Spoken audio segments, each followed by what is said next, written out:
3 weeks ago, Canada spent $25 million, and with that single investment, they may have just ended America's century-long dominance over Atlantic shipping.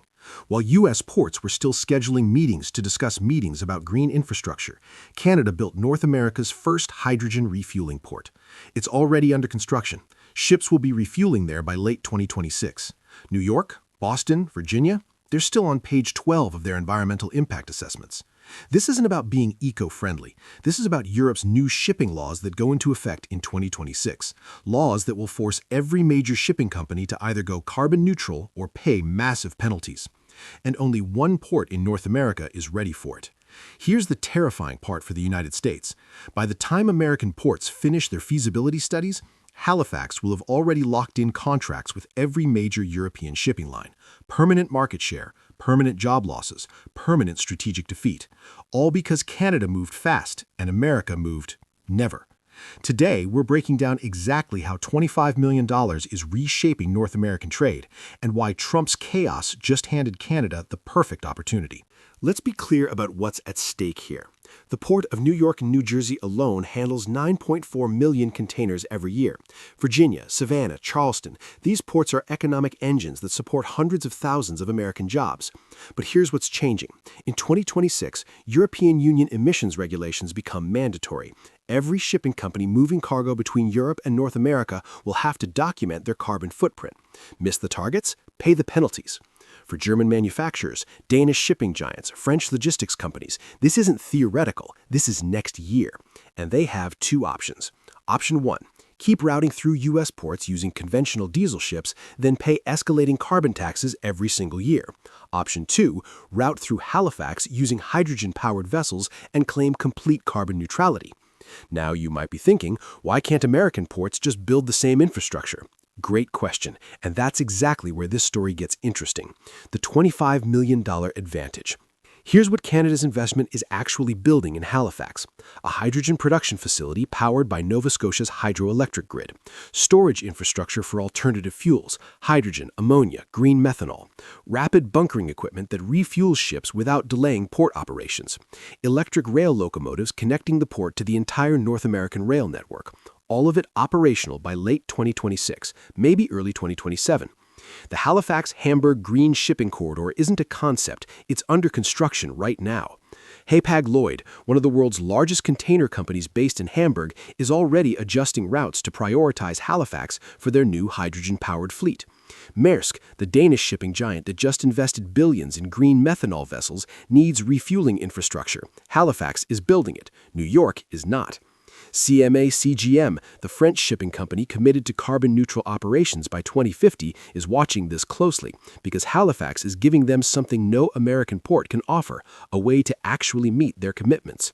But wait, why can't American ports just do the same thing? This is where American bureaucracy becomes the villain of this story. Building hydrogen refueling infrastructure in a U.S. port requires federal environmental impact assessments, 18 to 24 months minimum, state-level regulatory approvals, local municipal permits, Coast Guard safety certifications for alternative fuel handling, coordination between competing port authorities. The Port of New York and New Jersey involves 2 states, dozens of municipalities, multiple federal agencies, and overlapping jurisdictions that rarely agree on anything. Halifax Port Authority? They just decided. Nova Scotia's provincial government approved it. Federal funding came through. Construction started. No gridlock, no competing interests, no 5-year approval process before breaking ground. The timeline gap is devastating. Halifax, operational hydrogen refueling by late 2026. American ports, even if they started planning today, they wouldn't have operational facilities until 2030 at the earliest. That's a 3 to 4 year head start, and in global shipping, 3 years is enough to create permanent change. The stickiness problem. Here's what people don't understand about supply chains. Once they're established, they don't change easily. When a shipping company routes cargo through Halifax instead of New York, it's not just about the ships, it's about everything connected to those ships.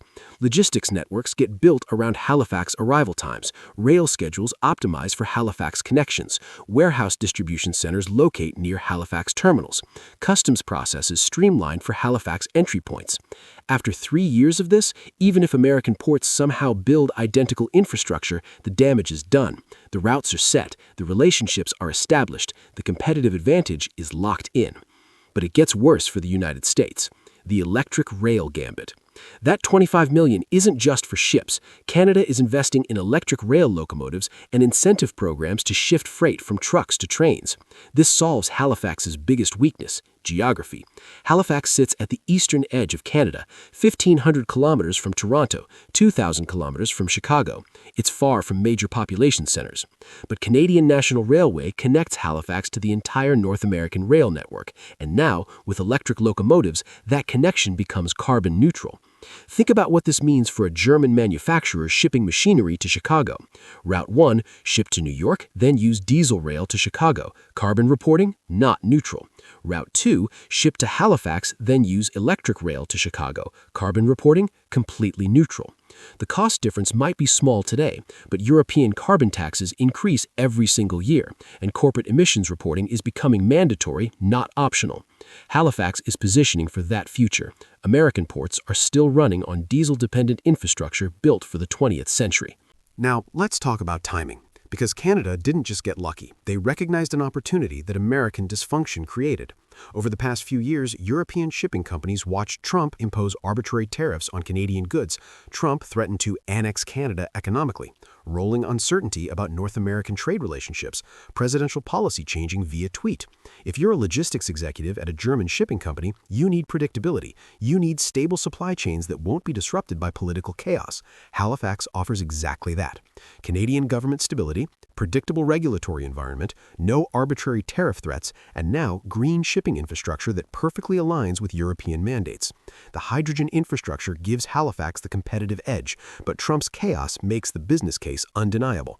Why would you route through New York and risk tariff disruptions when Halifax offers carbon-neutral shipping through a politically stable country? Canadian port authorities understand this dynamic completely. While American ports face budget constraints and political gridlock, Canada is investing aggressively. The gap widens every year. The automation advantage. Here's the final piece that makes this really painful. Halifax's new infrastructure includes heavy automation, automated equipment, electric systems requiring fewer operators, lower labor costs per container. American port unions fought automation for decades to protect jobs. That resistance meant U.S. ports remained labor-intensive while Asian and European ports modernized. Now, Halifax is automating with green technology. Double competitive advantage, lower operating costs, plus carbon-neutral operations. American ports face an impossible choice. Accept automation and green upgrades and face union resistance, or protect traditional jobs and watch cargo shift to Canadian ports. The political will for massive port infrastructure investment doesn't exist in current American politics. Meanwhile, Canada just invested $25 million in Halifax, with more funding commitments already planned. Let's play this forward. 2026, European emissions regulations become mandatory. Halifax hydrogen infrastructure goes operational. Hapag-Lloyd, Maersk, CMA CGM start routing green vessels through Halifax. 2027, European shippers establish Halifax logistics networks.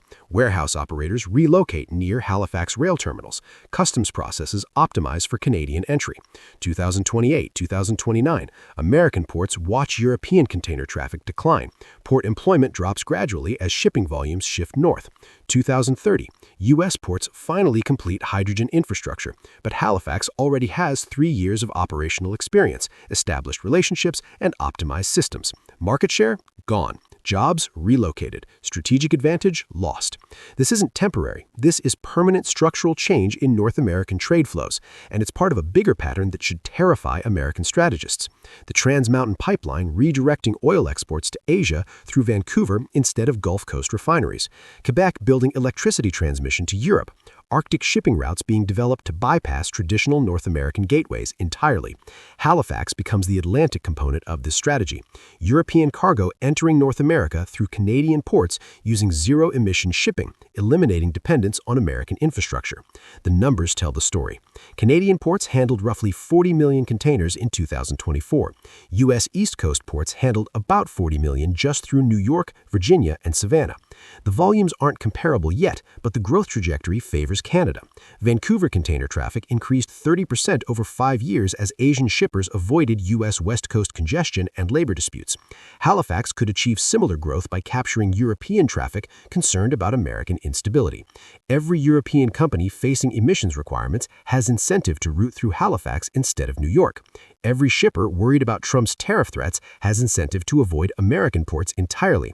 Canada built the infrastructure to make that possible, and they built it now while American ports remain paralyzed by bureaucracy. $25 million. That's what it cost Canada to outmaneuver the entire American East Coast port system. Not through subsidies, not through trade manipulation, through strategic investment in infrastructure that matches where global shipping is already heading. While American ports scheduled meetings to discuss possibly considering, perhaps studying, the potential feasibility of green shipping infrastructure, Canada just built it. And by the time U.S. regulators finish their environmental impact assessments, Halifax will already have won. The irony is almost perfect. Trump's tariff chaos and political instability gave European shippers every reason to avoid American ports. Canada capitalized by offering stability, predictability, and carbon-neutral operations. This is what strategic failure looks like. Not a military defeat, not a trade war loss, just a quiet shift in global logistics networks that will cost American port cities thousands of jobs over the next decade. All because $25 million moved faster than American bureaucracy. If that doesn't worry you about America's competitive position in the 21st century, nothing will.